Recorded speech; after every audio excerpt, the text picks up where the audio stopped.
Hey folks, welcome to Coffee with Job.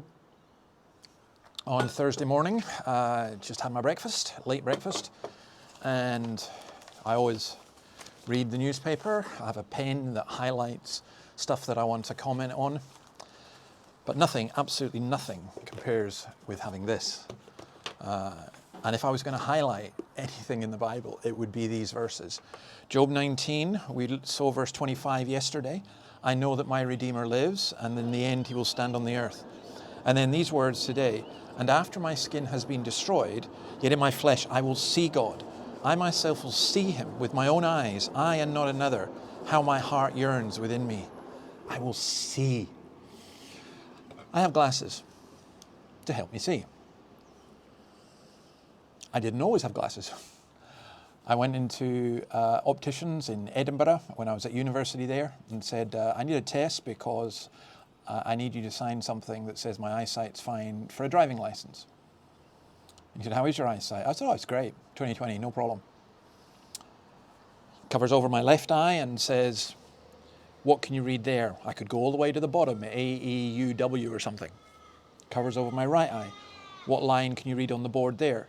And I went, what board? I hadn't realised. He put lens in, and I looked around and the room was sharper and clearer and brighter. I hadn't realised I couldn't see. And so many of us are like this. We think we're seeing, but we see but through a glass darkly. And we need God to bring us light. And here's one of these passages that enables us to see by faith that we will see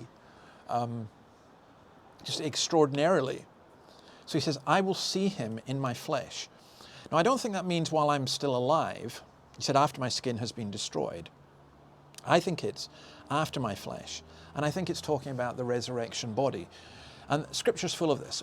Philippians 3:21, who by the power that enables him to bring everything under his control will transform our lowly bodies so they'll be like his glorious body.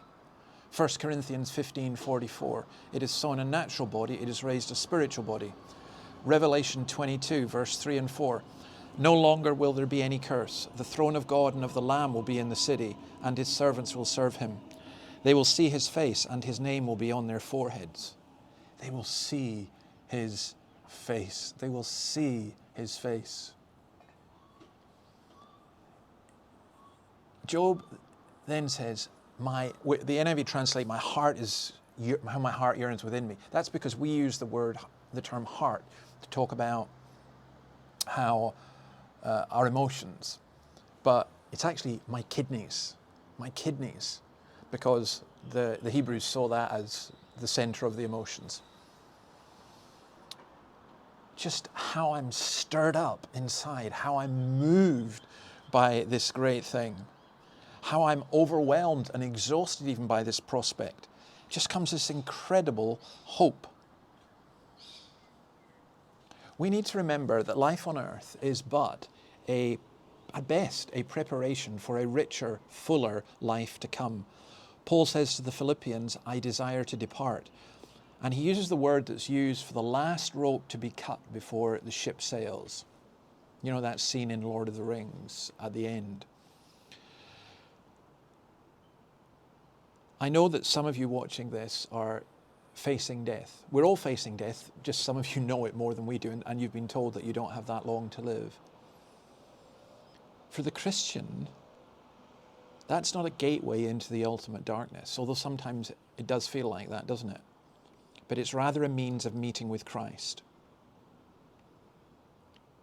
We have been bought with the precious blood of Christ, and he's freed us from the power of death and the sting of death.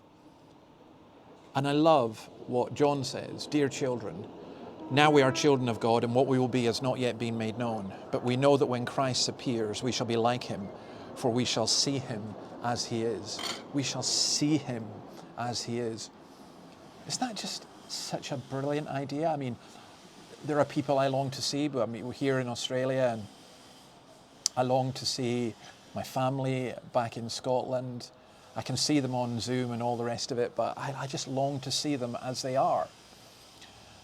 But to see Christ as he is just such a wonderful, wonderful, joyous prospect. You know the hymn Amazing Grace? Well, I'm going to leave you with my favourite version of it. It's from the film Wilberforce, and of course it's the pipes, and as soon as the pipes start, I just, woo! But the song, I was blind, but now I see. You see, some people go, it's all very well you talking about this, but this doesn't affect the real news. This is just all pie in the sky when you die. No, it's not. Here's the point. Because Wilberforce could see and knew he was going to see Jesus, when you can see that, it makes you a better person on earth and more useful on earth. So, watch this, and I will see you, God willing.